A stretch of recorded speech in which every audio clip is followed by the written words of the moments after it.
దేవుడు అంటాడు I am there, నేనున్నాను. నేను వంట మాత్రం కాదు, కానీ దేవుడు అంటాడు నేను ఎరుగుదును, నీ శ్రమను నేను ఎరుగుదును.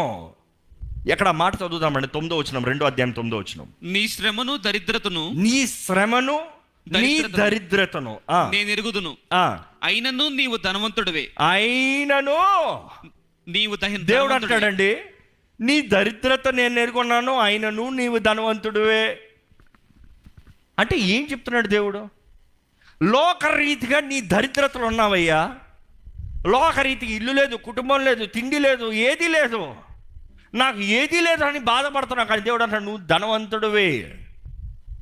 ఎందుకంటే యేసు ప్రభు చెప్పాడండి, ఎవరైనాను నా నిమిత్తమై తన తండ్రినైనను, తల్లినైనను, భార్యనైనను, బిడ్డలైనను, ఇంటినైనను, ఆస్తిపాస్తులైనను, ఈరోజు చెప్పాలంటే ఉద్యోగములైనను, స్టాక్ మార్కెట్ అయినను, ఏదైనాను విడిచిపెట్టి వస్తే ఇహమందు పరమందు 100 రెట్ల ప్రతిఫలం అంట.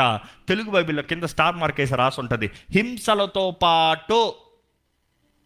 అంటే దేవుడు అంటాడు you are blessed, you are blessed. Your blessing is not seen to a naked eye, but you are blessed. ఎందుకంటే నీవు పరలోకంలో సంపాదించుకుంది ఎంతో ఘనమైనది. మీకు ఒక ప్రశ్న వేస్తున్నాను, పరలోకంలో మీకు ఏదైనా ఉందా? ఒక చిన్న ఇల్లు ఉందా? పరలోకంలో అంటే దేవుడు మన కొరకు మ్యాన్షన్స్ ఉన్నాయంట. అక్కడ మ్యాన్షన్కి మీ పేరు ఉంటుందా? ఈరోజు గనులైన ఇంటి దగ్గరికి వెళ్ళినప్పుడు వాళ్ళ పేరు బయట ఉంటుంది చూడండి. మీరు చెప్పగలుగుతారా పరలోకంలోకి వెళ్తే నా మ్యాన్షన్ ఉంటుంది, నా మ్యాన్షన్ పేరు చూసుకుని రా, నువ్వు కావాల్సి కలుసుకోవాలని చెప్తారు ఎవరితోన్నా ధైర్యంగా? వై? ఎవరు పడతా వాళ్ళకి మ్యాన్షన్ వచ్చేస్తుందా? ఎవరు పడతా వారు పరలోకంలో మ్యాన్షన్లోకి వెళ్ళిపోతారా? I don't think so. శ్రమలో సహించిన వారే ఉన్నత స్థానంకి వెళ్తారండి. ఈ లోకంలో ఎవరు పడతారు బంగ్లాలోకి వెళ్ళిపోతారా? Same protocol. You work for it, you fight for it, you win it. నువ్వు ఈ లోకంలో అనుభవించావా అయిపోయింది, నువ్వు ఈ లోకంలో ముగించుకున్నావా అయిపోయింది. నీ పరుగును కడముట్టించాలి. అందుకనే పౌలు అంటాడు నీ పరుగును కడముట్టించు. I have finished my race అంటాడు ఆయన. నా పరుగును కడముట్టించాను, నేను అయిపోయింది, నా పని అయిపోయింది. I finish the race, victory, జయించానని చెప్పి ఏం చేశాడు తెలుసా? నరకండి అయ్యా నా తలకాయని, పెడతాను నా తలకాయని, తల నరికించుకున్నాడు. సత్యాన్ని ఎరిగిన తర్వాత, సత్యాన్ని చూసిన తర్వాత దేవుని వాక్యం చెప్తుంది, యేసుప్రభు చెప్తున్నాడు సత్యం మిమ్మల్ని స్వతంత్రులుగా చేస్తుంది. ఆ మాటకు అర్థం ఏంటంటే once you know the truth you will humble your self and look forward for what is true. ఈ రోజులో కనబడేదంతే అబద్ధమేనండి, అబద్ధమే. ఏంటి సత్యమైంది? మీరు అంటారు మీ ఇల్లు సత్యమా? అయిందా ఈఎంఐలో? ఇంకెంతకాలం? 30 సంవత్సరాలు బ్రతుకుంటారా? 30 సంవత్సరాలు ఎవరిది పోతే ఎవరిది అవుతుంది? మనం ఇక్కడ ఉన్న వాటిని చూసుకుని దీని గురించి ఆర్బాటలో పడుతూ దీని కొరకు ప్రయాసపడుతున్నాం, కానీ పరలోక రాజ్యంలో మనకేమన్నా కలదా? స్మరణతో వచ్చినప్పుడు ఆయన తిడతలే, ఓదారుస్తున్నాడు, ఆదరిస్తున్నాడు. భయపడద్దు, నేను నీ తోడున్నా. భయపడద్దు, నేను మొదటి వాడిని, కడపటి వాడిని. భయపడద్దు, నన్ను అన్నీ ఎరుగున్నవాడిని. నీ శ్రమలు నేను ఎరుగున్నాను. నీ కరువు, నీ your poverty, I know your poverty, but you are rich. నీవు ధనవంతుడు, నీకు తెలియదేమో. నువ్వు నా నిమిత్తమే అన్నీ కోల్పోయావు అనుకుంటున్నావు, కానీ నువ్వు కోల్పోలేదయ్యా, నేనున్నానయ్యా. మన దేవుడు అన్యాయం చేసే దేవుడు కాదండి. నమ్మేవారు బిగ్గరగా హల్లెలూయా చెప్దామా? ఆయన అన్యాయస్తుడు కాదు, అన్యాయం చేయడు. కొంతమంది మనస్తత్వం ఎలా ఉంటుంది, దేవుడు అన్యాయం చేశాడు నాకు. దేవుడు ఎవడండి అన్యాయం చేస్తానికి? దేవుడు మనుషుడా? దేవుడు అంటే నేను మానవున్నా అన్యాయం చేస్తానికి, అబద్ధం ఆడటానికి. నేను మాట చేస్తాను, because I am that I am. ఈరోజు దేవుడు ఎప్పుడు అన్యాయం చేయడండి. దేవుడు మనకి కలిగిన కీడును మేలుగా మార్చే దేవుడు, మంచికి చేసే దేవుడు. ఈ స్మరణ సంగతి చెప్తున్నాడు, భయపడద్దు. ఈరోజు క్రైస్తవులుగా పిలబడటానికి రోషం ఉందా అండి మీకు? క్రీస్తు బిడ్డని చెప్తానికి రోషం ఉందా అండి మీకు? ఎవరైనా అడుగుతున్నాను అనుకో, హూ ఆర్ యు? అయ్యో క్రిస్టియన్ అని అడిగితే ఏమంటారు? ఏదో మై పేరెంట్స్ ఆర్ బిలీవర్స్. ఏదో దుఃఖకరమైన విషయం, నేనే కొంతమంది అడిగా. So you are a believer అని అడిగితే no my parents go to church. What about you? నీ సంగతి ఏంటి? No time. You're not a believer. You're not a follower of Christ. Don't call yourself a Christian. ఎంతోమంది దుఃఖకరమైన విషయం అండి. క్రీస్తు పేరు పెట్టుకుని క్రీస్తు పేరుకు అవమానం తెచ్చేవారు ఉన్నారు. ఇక్కడ ఈ సంఘంతో చెప్తున్నారు. కొంతమంది ఉన్నారు, నా వారని చెప్పుకుంటున్నారు, యూదులని చెప్పుకుంటున్నారు, మనోళ్ళని చెప్పుకుంటున్నారు. మనోళ్ళు కాదు, అసలు మీకు సగానికి సగం గొడవ తెచ్చేదే వారు, మీ మీద నేరారోపణ చేసేదే వారు, మిమ్మల్ని దూషించేదే వారు. వాళ్ళని పట్టించుకోవద్దు. ఈరోజు క్రీస్తు విషయమై హింసను పొందుతానికి సిద్ధంగా ఉండాలండి. క్రీస్తుని విషయమై ఏది విడిచిపెడతాకనే సిద్ధంగా ఉండాలండి. Today I'm challenging you, how what extent can you go for God? ఎంతవరకు వెళ్తారు? ఒకరన్నారు, ఐ హ్యావ్ ఎ థ్రెషోల్డ్, నాకు ఈ థ్రెషోల్డ్ దాటినాక నాకు ఇవన్నీ అవ్వవు. దేవుడు మొత్తం భక్తి అని చెప్పు, ఏదో ఆదివారం వెళ్ళానా దేవా స్తోత్రం అన్నాను, బాగా ఉంది. సరే ఏదో లాజికల్గా మాట్లాడాను బ్రదర్, లాజికల్గా మాట్లాడాను. What is logical? ఆ బుర్ర నీకు ఇచ్చింది ఎవడు? ఆ బుర్ర ఇట్లా చిటుకులో డమ్మీ చేస్తే ఏమవుతుంది నీ జీవితం? ఏమవుతుందండి? విర్రవీగుతున్నాడు మనుషుడు. ధనవంతుడు అనలేదా దేవుడు? ఆ ధనవంతుడు అనుకున్నాడు, ఓ నీకే తిను, తాగు, సుఖించు, ఎంజాయ్, నీకు కావాల్సిన తరాలకు ఉన్నాయి, ఎంజాయ్. దేవుడు అన్నాడు ఏంటి తెలుసా? వెర్రివాడ, ఓ ఫూలిష్ మ్యాన్, నీకు కలిగింది ఇట్లా తెస్తే, ఈ రాత్రి నీకు కలిగింది తెస్తే, నీ ప్రాణాన్ని తెస్తే, నీకు కలిగింది ఎవరిదే ఒకటే. ఈ రాత్రి నీ ప్రాణం పోతే దేవుడు చెప్పిన మాట అండి ఇది. Tonight if your soul is gone, ఎవరిది అవుతాయి? నీ కలిగిందంతా ఎవరి అవుతాయి? ఈరోజు మీరు దేని కొరకు కష్టపడ్డారండి? దేని కొరకు కష్టపడ్డాం మనం? దేనికి ప్రయాస, దేనికి ఆశ? ఎవరిని మెప్పిస్తానికి? మనుషులు మెప్పిస్తానికి, కుటుంబాన్ని మెప్పిస్తానికి, వాళ్ళని మెప్పిస్తానికి. అలాంటి మెప్పుల కొరకు ప్రయాసపడే వాళ్ళకి ఒక గుడ్ న్యూస్ చెప్తాను, ఒక ఈజీ షార్ట్ కట్ వే ముందే చెప్తాను. మీరు ఎంత మెప్పించినా, ఎంత ప్రయాసపడినా ఎప్పటికీ తృప్తి కలిగే మా బుద్ధి కాదు మనుషుడిది. అవునా? ఎంత మెప్పించాలని ప్రయత్నం చేసినా కూడా మెప్పి చందరాళ్ళు. ఇన్ఫ్యాక్ట్ మనుషుల దగ్గర చూసింది నేను ఒకటే, మనం ఎవరైనా కొంచెం మెప్పించాలని ట్రై చేసామనుకో ఇంకా ఎక్కువ కోరతనే ఉంటారు. ఎందుకంటే మనుషుడికి తృప్తి ఉండదంట. ఓహో ఓహో ఓహో, ఎందుకంటే నేనే దేవుణ్ణి అవ్వాలి అన్న మనస్తత్వం మనుషుడిది. కానీ ఈరోజు మనం జ్ఞాపకం చేసుకోవాలండి, మన సృష్టికర్త, మన దేవుడు, మన యజమాని, మన ప్రేమికుడు, మన సర్వమైన దేవుణ్ణి ఏ రీతికి మెప్పిస్తున్నాం? దేవుడు అన్నాడు, సహించుకో, ఓర్చుకో, నువ్వు నా బెట్టవని చూపి. ఒకటి జ్ఞాపకం చేసుకోండి, గొడవ పెట్టుకుంటాం, ఎదురు తిరుగుతాం, చెయ్యెత్తుతాం గొప్పతనం కాదు. ఈరోజు మనుషుడు మనస్తత్వం ఎలా ఉందంటే, నేను తిరిగి కొడతా, నేను గొప్పవాడిని. నువ్వు నన్ను ఒక మాట అంటే నేను 10 మాటలని నీ నోరుని ముగిస్తే నేను గొప్పవాడిని. నువ్వు చేసిన దానికి నేను 2 అంతలు చేస్తే నేను గొప్పవాడిని. Revenge, devil, be careful. కానీ ప్రేమే జయిస్తుంది. యేసుప్రభు ఎలా జయించాడండి? రివెంజ్ ఎలా తీసాడు ఆయన? ప్రేమ. దేవుడు అన్నాడు, మీ శత్రువుల్ని మిత్రులుగా చేస్తానయ్యా. వాడు మిత్రులుగా అయ్యే ముందే నువ్వు కీడు చేసావు అనుకో, ఎప్పటికైనా మిత్రుడు అవుతాడా? ఈరోజు చాలామంది శత్రువులుగా ఉన్నారు, మిత్రులు అవరు. ఎందుకంటే మీరు ముందే రివర్స్ అటాక్ చేస్తున్నారు. ఇంకా దేవుడు అంటాడు, నన్ను ఎక్కడ పని చేయిస్తున్నావు? అంతా నువ్వే చేసుకుంటే. నేను నీకు కీడుగా మేలుగా మార్చి, వారు నిన్ను దూషించిన వారి ద్వారా నేను నీకు ఆశీర్వాదాన్ని నేను అనుగ్రహిద్దామని చూస్తే నువ్వు వెళ్ళి ఆయన బూతులు తిట్టవచ్చు. ఎప్పటికైనా చేస్తాడా?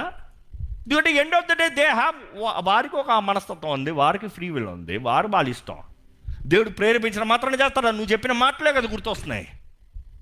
మనం మన చేతులారా ఎంతోమంది మన జీవితాలను పాడు చేసుకుంటున్నామండి. కానీ దేవుడు అంటాడు, సహించుకో, సహించుకో. ఒకటి జ్ఞాపకం చేసుకోండి, మనం చేసిన దానికి తిట్లు తిని మనం సహించుకోవడం గొప్ప కాదు.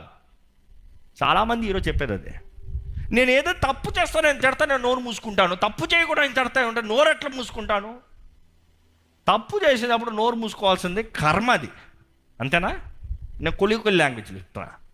అంటే తప్పు చేసేటప్పుడు నోరు మూసుకోవాల్సిందే, ఇంకేంటి? నోరు మూయి, తప్పు చేసావు. కానీ తప్పు చేయనిదప్పుడు, నేరారోపం మోపేటప్పుడు, to be quiet is power, authority, బలం, స్ట్రెంగ్త్. యేసుప్రభు అదే చేశాడండి. ఈరోజు దేవుడు మన దగ్గర కూడా అదే కోరుతున్నాడు. ఈరోజు మనుషులు అలా కాదు, వి వాంట్ బి రెబెల్ అంటున్నారు. రెబెల్, మాకు ఉంది శక్తి, మాకు ఉంది. అపవాది లోకం, అపవాది పరిపాలన, అపవాది సంబంధాలు, ఏంటి నీ చేసేది? మనుషుడికి అర్థం కావట్లేదు. వాయుమండల అధిపతులు ప్రతి ప్రాంతానికి దే హ్యావ్ అన్ అథారిటీ. ఒక రోజు వస్తుంది సమస్తం నాశనం చేయబడుతుంది. మనం అంటున్నాం నేను వాయుమండలం పోరాడతాను. Never try to do that. You are given authority on the earth, use it. కానీ కీడు మన దగ్గర రాకుండా ఉండడానికి దేవుడు మనకు కంచేస్తాడండి.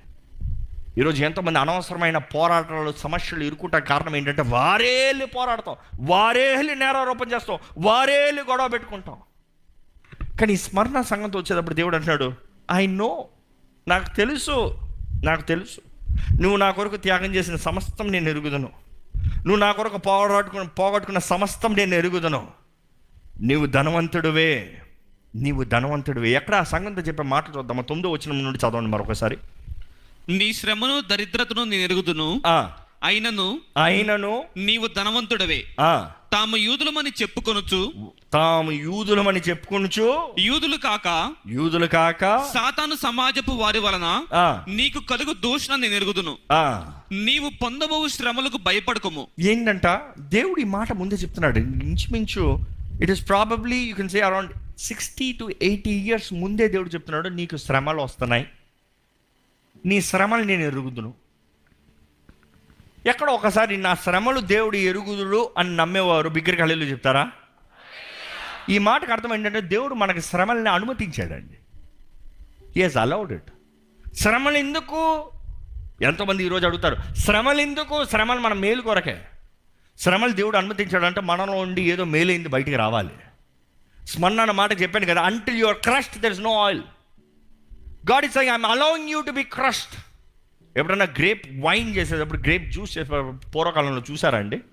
ఈ రోజులు కూడా ఉన్నాయి వైన్ ప్రెసెస్ అంటారు. ఏం చేస్తారు అక్కడ? ద్రాక్షాలన్నీ వేసి అందులోకి ఎగిరి దూకి తొక్కుతారంట. తొక్కు మీకు అదంతా చెప్తే అర్థం కాదులే. పానీపూరి తెలుసా? ఆ పానీపూరికి పూరిని ఎట్లా చేస్తాడు తెలుసా? మొత్తం పిండి వేసి ఇది వేసి కాలుతో తొక్కు. ఎంత తొక్కుతారో అంత సన్నగా అవుతుంది, క్రిస్పీగా. అంటే ఎందుకు? తొక్కుతానే కానీ నీకు విలువ లేదు. నువ్వు లావుగా ఉన్నట్టు ఉంటే ఎవడ నోట్లో పెట్టుకోడు, తీసుకోపలేస్తాడు. అర్థమైందా? God is saying I'm allowing you to be crushed because నీలో ఉండి కారాలి. వైన్ ప్రెస్లో చూస్తే అందరు ఎక్కి తొక్కుతూ ఉంటే పక్కన ఒక చిన్న ట్యాప్ ఉంటుంది, ఒక చిన్న పైప్ ఉంటుంది. అందరు తొక్కుతూ ఉంటే దాంట్లోంచి రసం బయటకు వస్తుంది. తొక్కబడేటప్పుడు దాంట్లోకి వెళ్ళి ఆ గ్రేప్ని చూస్తే చక్కగా ఎంత బాగుంది. ద్రాక్ష గుత్తుని చూసారు ఎప్పుడన్నా? ఎంత చక్కగా కొంత స్టైల్గా పెట్టుకుంటారు. ఇంట్లో కూడా చాలామంది ఆర్టిఫిషియల్ పెట్టుకుంటారు, ఓరక డమ్మీ. కానీ దాన్ని వేసి తొక్కని దాంట్లో ఏం రాదు. కానీ నిజమైన ద్రాక్ష వేసి ఒక్క తొక్కని చితుకుతుంది. అట్లా ఆ చితికినప్పుడు దాంట్లో ఉన్న రసం బయటకు వస్తూ ఉంటే అది విలువ. బయటది కాదు, బయట ఉన్న ఆర్భాటాలు కాదు, బయట ఉన్న ఈ శరీరం కాదు, బయట ఉన్న ఈ ఆస్తిపాస్తులు కాదు. వెన్ యూర్ క్రష్డ్ నీలోండి వస్తుంది రసం. దేవుడు అంటాడు, నీ మేలు కొరకు నీకు కలగబోయే నేను ఎరుగున్నాను. నిన్ను శోధించేది, నిన్ను హింసించేది సాతానుడే, నో డౌట్. కానీ నేను నీ తోడున్నా, భయపడద్దు. నేను నీ తోడున్నా, భయపడద్దు.